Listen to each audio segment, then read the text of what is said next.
Hello दोस्तों, आज की इस वीडियो के अंदर मैं आपको बताने जा रहा हूं कि 90% लोग ग्रेजुएशन करने के बाद ब्लाइंड रहते हैं और जब भी वो अपनी पहली नौकरी के लिए कोशिश करते हैं उनको इन चीजों का बिल्कुल पता नहीं होता, जो आज की इस वीडियो के अंदर मैं आप लोगों के साथ शेयर करने जा रहा हूं। एक पहली नौकरी से पहले आपको क्या क्या प्लान करना है, कौन कौन से स्किल सीखने हैं और इन स्किल्स को सीखने के बाद आपको कितना ज्यादा फायदा होने जा रहा है एज कंपेयर टू के आप उन स्किल्स को नहीं सीखो और फिर मार्केट के अंदर जाके अप्लाई करो तो फिर कौन सी मुश्किलात आती हैं। Well, my name is engineer Waqas और मैं 16 साल एक्सपीरियंस की बेस पे आपको गाइड करने जा रहा हूं एक ऐसी टेक्निक जो कि बहुत ही जरूरी है हर उस इंजीनियर के लिए, ग्रेजुएट के लिए जो इंडस्ट्री के अंदर जाके अपना कैरियर स्टार्ट करना चाहता है।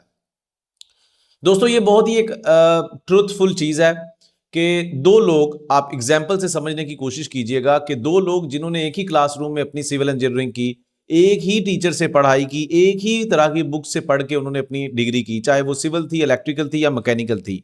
लेकिन जब वो पीछे मुड़ के देखते हैं 5 साल के बाद तो दोनों इंजीनियर की सैलरी भी सेम नहीं होती, दोनों इंजीनियर का स्टेटस भी सेम नहीं होता, दोनों इंजीनियर्स की जो एक ग्रोथ लेवल है, स्किल लेवल है, वो भी सेम नहीं होता। इसकी रीजन क्या है, यही स्टोरी का आज मैं पोस्टमार्टम करने जा रहा हूं। क्या रीजन होती है जिसकी वजह से आप बाकी लोगों से अलग थलग नजर आते हो, आपकी सैलरी बढ़ जाती है, आपका करियर बहुत अच्छा होता है। वेल, इस चैनल को लाजमी सब्सक्राइब कीजिएगा ताकि फ्यूचर में कोई भी इस तरह की वीडियो बनाऊं तो आपको इसका लिंक बर वक्त मिल सके। बात करते हैं अपनी पहली जॉब के बारे में। इससे पहले कि मैं स्किल के बारे में बताऊं, मैं आपको इस स्टोरी का एंड पॉइंट बताता हूं कि दो लोग जिनके बारे में मैं बता रहा था, ये वो दो लोग थे जो एक साथ बैठ के जिन्होंने अपनी इंजीनियरिंग डिग्री कंप्लीट की, अपना एक ही तरह की बुक से पढ़ाई की, लेकिन एंड पे, ये एक रियल स्टोरी है बाय द वे, लेकिन एंड पे 4 साल बाद, 5 साल बाद जब वो मिलते हैं तो एक बंदे की सैलरी है 5 लाख रुपए महीना और दूसरा बंदा साल का भी 5 लाख नहीं बना पा रहा। Understand and feel the pain. दोनों एक तरह के बेंचेस पे बैठ के पढ़े हैं, लेकिन क्या चीज थी जिसकी वजह से एक बंदा महीने का 5 लाख उठा रहा है और दूसरा पूरा साल काम करने के बाद भी 5 लाख नहीं उठा पा रहा। Reason is mindset. माइंडसेट आपको आगे लेके चलता है। दुनिया के किसी भी करियर की बात कर लें, आपने वक्त के साथ साथ कौन कौन से स्किल सीखे, आपने किस तरीके से अपनी ग्रोथ की, आपने अपने प्रोफाइल के अंदर पर्सनल डेवलपमेंट के लिए कौन कौन सी चीजें ऐड की। तो दोस्तों, वो चीजें जो आपको आज के टाइम पे अपनी पहली नौकरी पे, चाहे आप इस वीडियो को देख रहे हैं, मुझे कमेंट्स में लाजमी आपने बताना है कि आप अपने करियर के किस स्टेज पे हैं। अगर तो आप बिल्कुल फ्रेश लेवल पे हैं तब भी आप वहां पे लिख दें I am a fresh engineer with 0 number of years of experience. अगर आपका कुछ ना कुछ एक्सपीरियंस है, किस फील्ड में है, वो भी लिख दें ताकि मुझे अपनी अगली वीडियो बनाने में, अगला टॉपिक डिफाइन करने में बहुत ज्यादा हेल्प मिल जाएगी। So that is why I request you people to write in the comment section area. तो किसी भी करियर को स्टार्ट करने से पहले सबसे पहला जो स्किल आपको आज के टाइम पे आना चाहिए वो है आपका खुद का रिज्यूमे बनाना। How to write your CV और how to write your resume with ATS template. अब एटीएस का मतलब क्या होता है? Applicant tracking system. जब कोई जॉब ऐड आता है, कंपनी अपने जॉब ऐड के अंदर रिक्वायरमेंट्स डालती है कि we need a mechanical engineer, we need electrical engineer, और उसके नीचे उसकी डिटेलिंग दी गई होती है। इलेक्ट्रिकल इंजीनियर को इलेक्ट्रिकल का लोड कैलकुलेशन आना चाहिए, इलेक्ट्रिकल के डिजाइन की पता होना चाहिए, ड्राइंग्स पढ़नी आनी चाहिए, सर्किट्स का पता होना चाहिए। सॉफ्टवेयर इंजीनियर है तो उसको कौन कौन सी लैंग्वेजेस आनी चाहिए, मैकेनिकल इंजीनियर है तो उसको किस तरह के मैकेनिकल के इक्विपमेंट का पता होना चाहिए। ये होती है जॉब एड रिक्वायरमेंट जो कंपनी बिल्कुल खुलेआम सरेआम एडवर्टाइज करती है। अब आपने क्या करना है, यहां पे एक ट्रिक बताने जा रहा हूं। जो चीजें इस जॉब एड के अंदर लिखी हैं वही चीजें उठा के आपने अपने सीवी के अंदर कीवर्ड, मेन कीवर्ड की सीक्वेंस रखनी है और अपनी सीवी के अंदर आपने स्टेप बाय स्टेप उनको ऐड करना है। जॉब रिस्पॉन्सिबिलिटीज के अंदर कि आप करंट जॉब के अंदर क्या कर रहे हैं वही कीवर्ड्स होने चाहिए। इसके लिए आप एआई की मदद भी ले सकते हैं, एआई को जॉब एड कॉपी करके दे सकते हैं और एआई इन रिटर्न आपको जॉब रिस्पॉन्सिबिलिटीज में फॉर्मेट प्रिपेयर करके दे सकता है। तो एटीएस रिज्यूमे होना चाहिए, पहली चीज। द सेकेंड इंपॉर्टेंट थिंग जो 90% लोगों का जहां पे ध्यान नहीं जाता, 30% जॉब्स आज के जमाने में मेरिट पे हो रही हैं और 70% जॉब्स जो हैं वो आपकी रेफरेंस बेस्ड होती हैं, जो कि नेटवर्किंग के थ्रू है। अब नेटवर्किंग का मतलब क्या है? लिंक्डइन जैसे प्लेटफॉर्म के ऊपर आप जाते हो, साइन अप करते हो और उसके बाद सो जाते हो, उसके बाद सिर्फ लोगों की पोस्टें देखते हो। ऐसा नहीं करना। या फिर कुछ लोग ऐसा भी काम करते हैं कि वो बाकी लोगों को ऐड करने के बाद उनको दरादर मैसेज कर रहे होते हैं, I am a jobless, I need a job. ऐसा बिल्कुल नहीं करना। नेटवर्किंग का स्किल सीखें। मान लो कि नेटवर्किंग के अंदर आपने 40-50 ऐसे लोगों को टारगेट करना है, उसमें प्रॉपर एक फनल है। आप सर्च बार में जाते हो लिंक्डइन के ऊपर, वहां पे आपको ऑप्शन मिलता है कि आप जॉब ढूंढना चाहते हो, लोगों को ढूंढना चाहते हो, कंपनीज भी आप सिलेक्ट कर सकते हैं। और जब आप ये सारी चीजें कर रहे होते हो, 40 से 50 लोगों को आप ऐड करो अपने एक पेपर के ऊपर, मतलब उनको ऐड रिक्वेस्ट नहीं भेजना।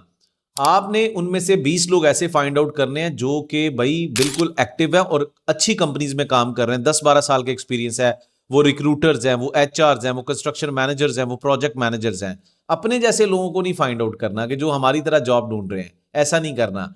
आप जब इन लोगों को फाइंड आउट कर लेते हो तो फिर इनकी पोस्टों के ऊपर जाके आप कमेंट करो, लाइक करो, उनसे राय मांगो, उनसे एडवाइस लो, राइट।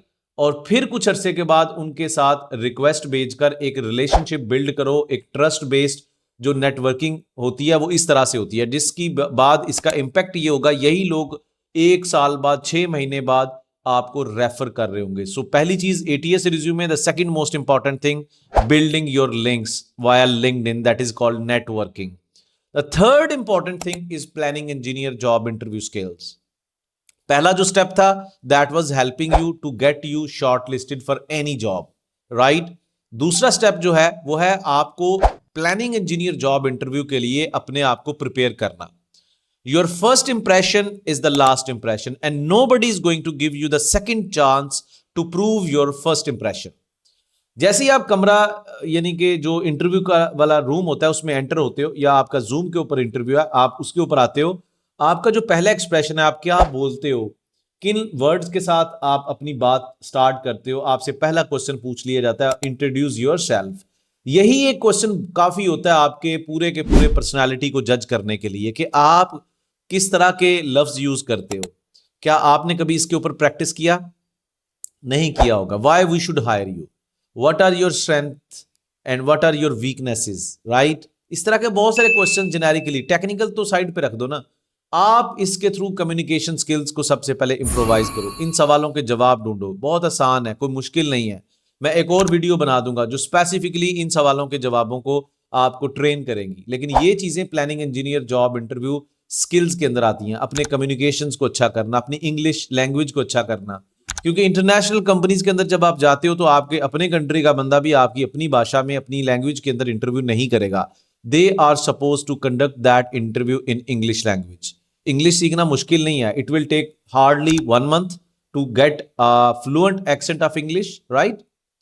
तो अगर आपको इनमें से किसी चीज में कोई दिक्कत हो रही है तो वो भी एक फॉलोअर होने के नाते आप कमेंट्स के अंदर लिख सकते हैं, ताकि अगली वीडियो के अंदर मैं उसके ऊपर डिटेल से बात कर सकूं, आपको गाइड कर सकूं।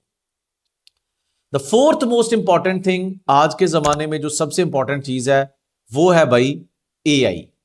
आप एआई की प्रॉम्प्टिंग सीखें। प्रॉम्प्ट क्या होता है? जैसे आपको किसी कंपनी ने हायर किया, आप एक सिविल इंजीनियर के तौर पे हायर हुए। अब अगले दिन मैनेजर आपको ये नहीं बोलेगा go and work on site area. They will give you complete instruction, what is your job role, you are working as a junior civil engineer, mid career civil engineer, design engineer, planning engineer. वो आपको पूरा आपका job role समझाएंगे, आपकी timing क्या है, आपने किसको रिपोर्ट करना है, किससे रिपोर्टिंग लेनी है, क्या स्टैंडर्ड होंगे, किन को आपने देखना है, कंप्लीट। बिल्कुल ऐसे ही एआई मॉडल्स हैं, ChatGPT, Claude, Gemini, DeepSeek, right. उनको कम्युनिकेट करना, आपको इनपुट देनी है इन मॉडल्स को और आउटपुट लेनी है। तो ये जो इनपुट्स देनी होती है, कम्युनिकेट करनी होती है, राइटअप लिखना होता है, दैट इज कॉल्ड प्रॉम्प्ट। आज के दौर में चाहे आपको सीवी लिखवाना है, चाहे आपको जॉब इंटरव्यू के लिए सवालों के जवाबों को चेक करना है, या फिर आपको अपने जॉब करियर के अंदर कोई असिस्टेंस चाहिए एआई मॉडल से, you need to get learn AI prompting. So ये चंद एक स्किल्स हैं, 4 स्किल्स हैं जो कि आपको हर हाल में अपने करियर को स्टार्ट करने से पहले सीखने ही सीखने पड़ेंगे। और अगर अभी तक आपने इनमें से किसी को भी टच नहीं किया, किसी को नहीं सीखा, डोंट वरी, कमेंट सेक्शन में जाके लिखिएगा इसके बारे में ओपनली। और अगर फ्यूचर में किसी चीज के बारे में दिक्कत है अभी करियर को लेकर, वो भी लिखेगा, ताकि अगली वीडियो बनाने के लिए मुझे मटेरियल मिल सके और मैं आपको अपने एक्सपीरियंस की बेस पे गाइड कर सकूं। सब्सक्राइब लाजमी कीजिएगा, बेल आइकन को भी क्लिक कीजिएगा, इस लिंक को अपने फेलोज के साथ शेयर कीजिएगा। I will keep on making such kind of career oriented videos ताकि आपको फायदा मिल सके। See you in my next video.